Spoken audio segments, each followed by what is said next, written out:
Hello, I'm Elijah Rogers and I'm in 8th grade at the Dallas International School.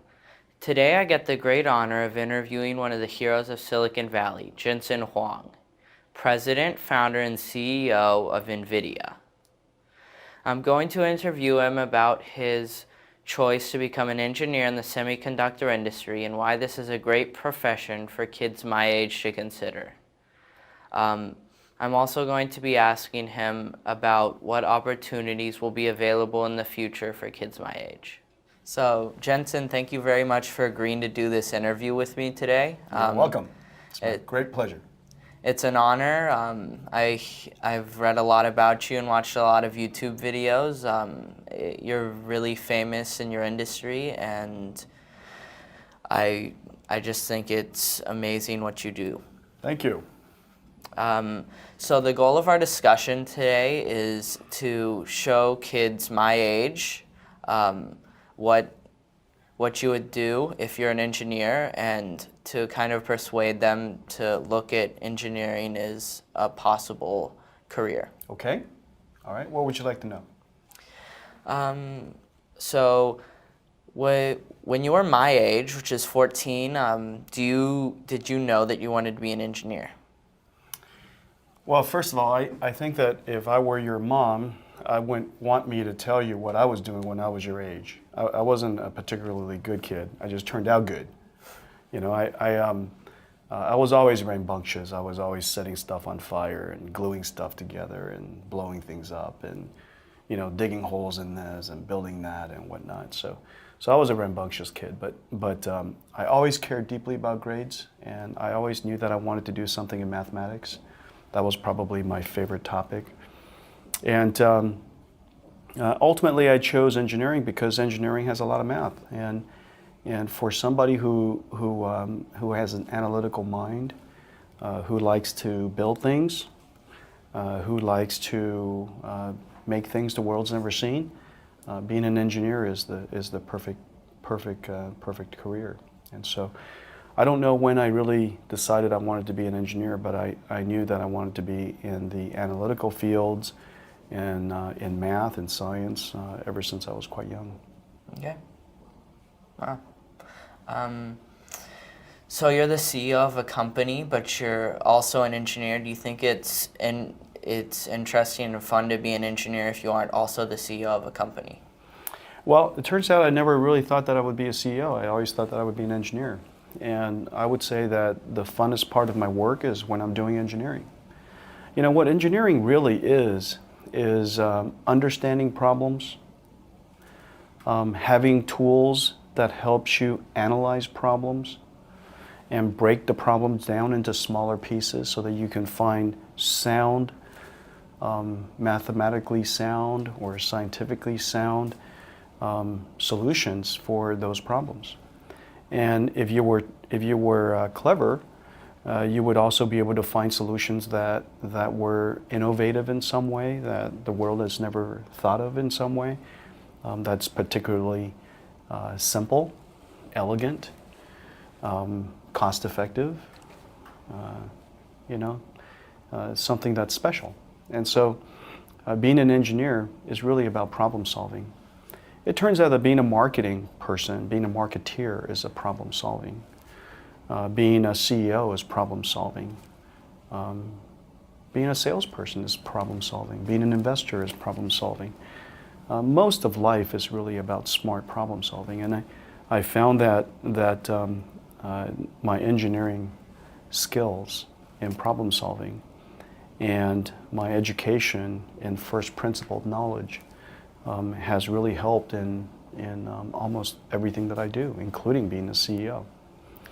And if you think about what a CEO does, in the final analysis, you're trying to lead a company, a group of people, in an endeavor that is meaningful, to make a contribution to society in a way that other companies have not.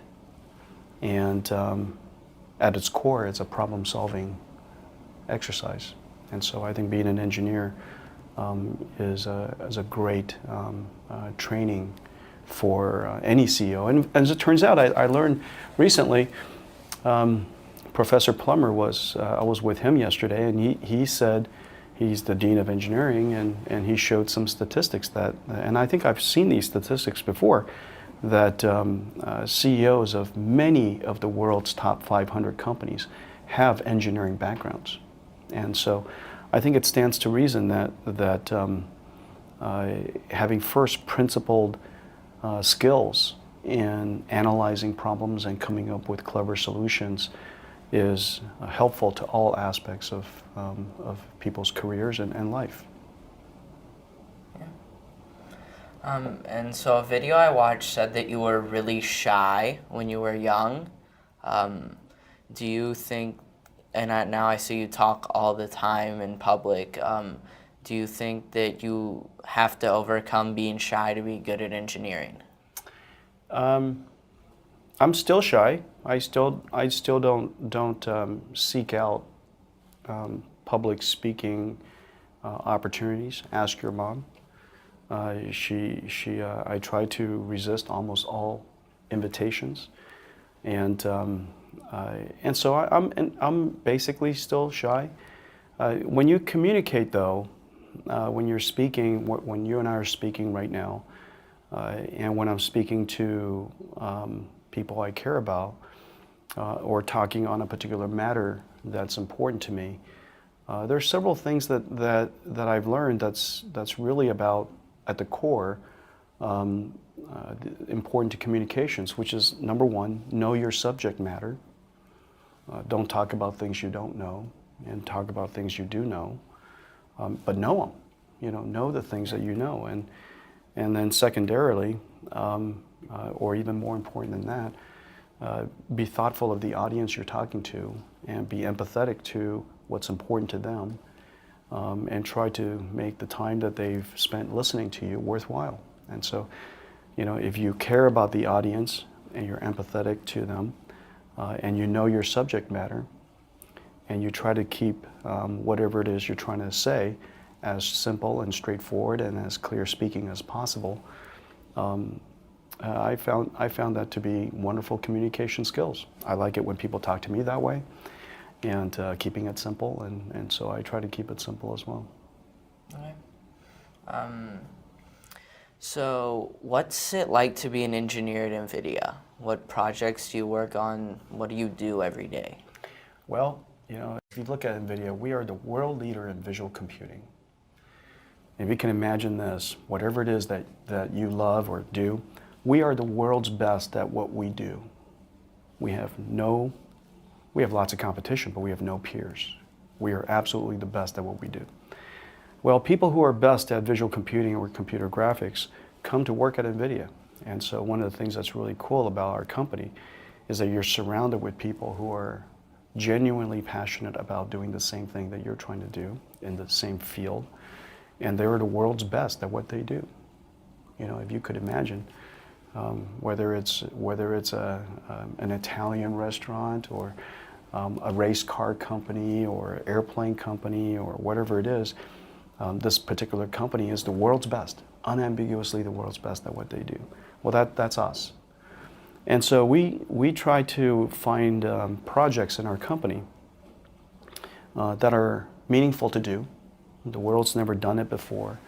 That if we succeeded, we could make a real contribution to society, and that utilizes our skills in a very specific way, meaning that it makes sense that Nvidia engineers did the work, and that if we did it, it would bring us joy. Okay, and so Okay. if you just simply summarized what I said, let's do something that matters, something that we're good at, and something that brings us joy. Okay, and so what I've just described is really the first principles of strategic thinking, and it's how we decide what to work on. And of course, if it followed and satisfied the rules that I just provided, it must be pretty cool. Must be pretty cool stuff. Now, of course, we're in the computer graphics business, and so video games and amazing, beautiful graphics are made possible by the work that we do. And so you could imagine how wonderful it is and how much joy that it brings to be able to create these amazing imagery that comes out of the computer. And so the work that we do is inherently fun, and we're doing it with the best people in the world, and we do things that the world's never seen before. So, what could be more fun than that? So kids my age can think that engineers are geeks. Do you think that you're a geek, or that anyone that works for you is a geek? No, I'm a pretty well-adjusted person. I'm just kidding. I mean, geeks are well-adjusted people.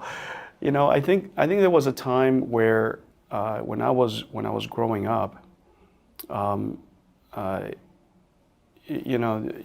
not a football player, and I wasn't a basketball player, and I wasn't an athlete, and most people who enjoy computers or who likes math and science are holed up in computer clubs after school, and so we're not out and about very often. And so the people we hang out, all of us that hang out together, we don't dress that well.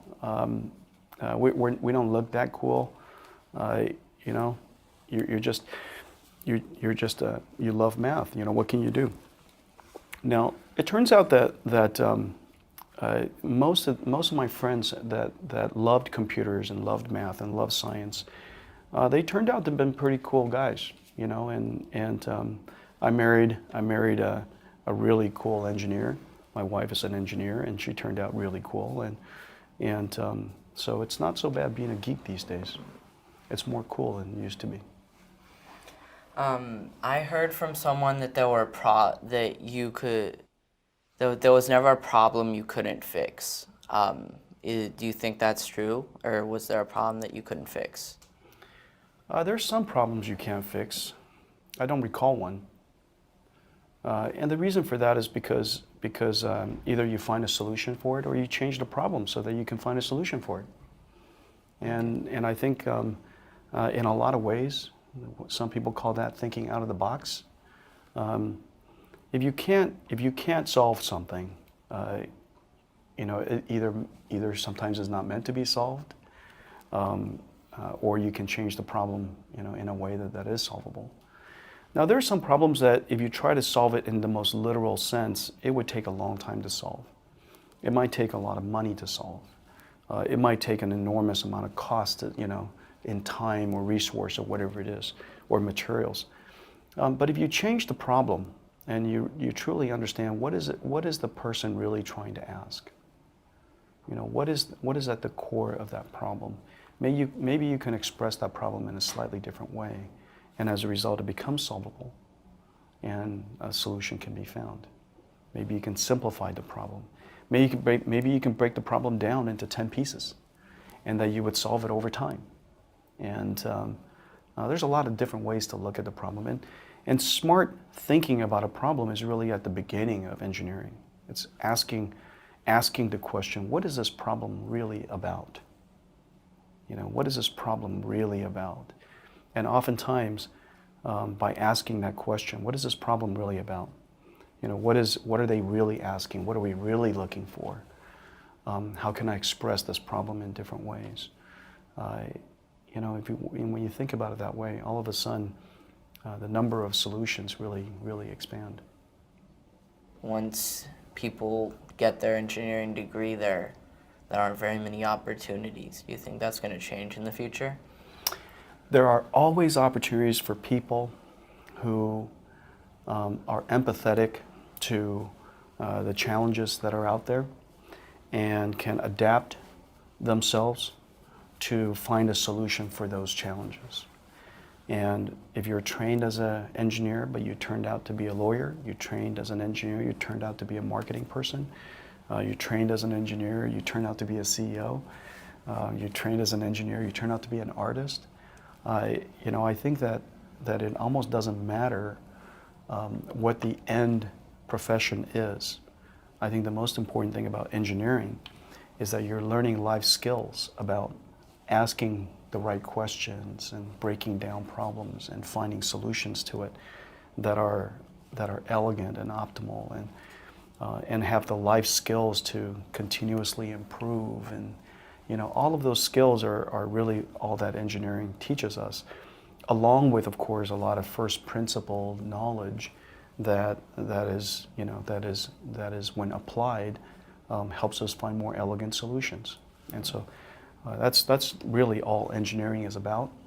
And if you're open-minded about what passion you will have and what interests will draw you in, you don't have to just be a computer engineer. You don't have to be a chip design engineer or a software engineer or, a search engine engineer or whatever it is. You don't let anybody pigeonhole you, and you decide, what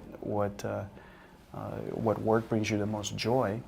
But the engineering foundation teaches you how to be a better problem solver for whatever that career happens to be. And so, problem solving is life. Problem solving is life, and what could be better preparation for life than to have the world's best skills for problem solving? And so that's the way to think about engineering, and I think that the career opportunities for young engineers is growing, if anything, and we now know that being trained as an engineer doesn't mean you necessarily have to be an electrical engineer. Yeah. You could be all kinds of things. Just the engineering training is invaluable either way. Yeah.